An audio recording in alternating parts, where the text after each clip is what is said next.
Yeah, isn't that cool? I had the song Merlin Part II I sent to Abbey Road Studios in London. I couldn't miss that opportunity. I found it on the internet and I just sent, it's quite a bit of money to have one of your songs mastered there. And mastering, a lot of people don't know what that is. That's when your song is complete, it's finished, but it's not sweetened yet. So you send it to a third ear because when I create my songs, I do everything myself. I engineer it, I produce it, I play everything. So I'm biased to the sound.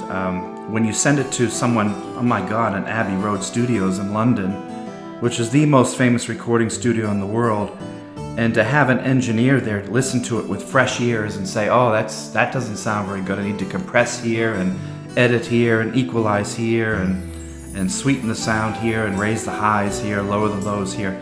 That's what you need. You need a good engineer to listen to your song and sweeten it so that it's what they call radio ready. It's compressed all the way up to the zero. Abbey Road is just an amazing place. If you know nothing about it, I know quite a bit of history. I did a report on it once. And forgive me for name dropping, but I don't know, of course, any of these people, and much of this was much before I was born. But the studio has a rich history. It was started in 1931, so as of this year, 2014, it's 83 years old. It used to be called EMI Records. For those of you who are old, you'll remember many of the albums had EMI stamped on the back, and it was renamed in 1970 to Abbey Road. Connie Francis is the first person that my parents used to know of her music, and she was pretty famous in the 50s. She recorded there. And then, of course, in the 60s, well before I was born, the Beatles from 64 to 69. Abbey Road was their last recordings together. Although most people don't know that Let It Be was technically their last release. That was a great album too. Somewhere around where I was born, George Harrison, after he left the Beatles, started recording there. And John Lennon, when I was born in 70, was there with Yoko Ono. I think they recorded the Plastic Ono Band album at Abbey Road.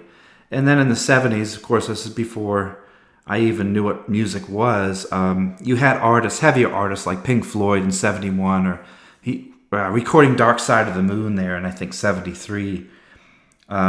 Wish You Were Here by Floyd.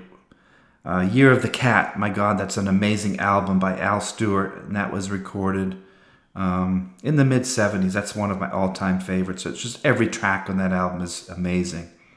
Star Wars, all the albums were recorded there by John Williams. So it's not just rock artists, it's also composers, which I'm tremendously interested in. Lord of the Rings and The Hobbit by Howard Shore. The acoustics at Abbey Road are just amazing. I've seen several documentaries on the legendary acoustics of that place. And then in the 80s, when I started to come to and understand music, you had amazing artists like Kate Bush or Duran Duran. Eye in the Sky, that album by Alan Parsons Project in 82 is another masterpiece. Power Windows by Rush. And then in the 90s, you had other artists like Radiohead or Adam Ant or Bush, Depeche Mode, Oasis, Alanis Morissette, you name it. Any of the big people went to Abbey Road as a mecca for their music. And then, of course, in the 2000s, you had, it just continues, U2, Paul McCartney, Dave Gilmour, someone like Andrea Bocelli, opera, anything goes there. Sting, Lady Gaga, her Born This Way album in 2011 was recorded there. So anyone from Enya to Michael Jackson, Alicia Keys to James Taylor, Stevie Wonder, Taylor Swift, you name it, they've gone there. It's the quintessential and best known studio on earth. And just to have one of my little paltry little 2-minute songs called Merlin Part II to be recorded there is just, I couldn't believe, I could not give up that opportunity. I don't care how much it costs me. I'm going to send that there and use my imagination, and obviously an engineer worked on it just to imagine that song coming through the same monitor speakers that even one of the artists might have come through. It's just it's a once-in-a-lifetime thing. You don't say no to something like that. You take the time, you take the chance, and you'll never regret it. And that goes with anything, not just music. If something comes up and you can afford it, and sometimes when you can't afford it, go for it. You live once. Life is short, could end at any time.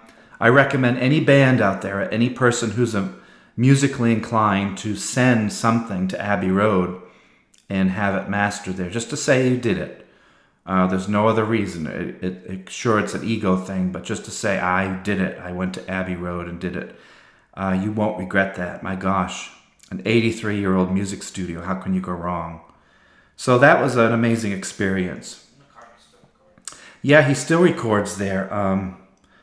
Paul McCartney supposedly was rumored to have almost bought the studio because the studio went through some financial times not long ago, and they were looking for backers, and supposedly there's a rumor that McCartney was going to put some of his millions toward it and buy it.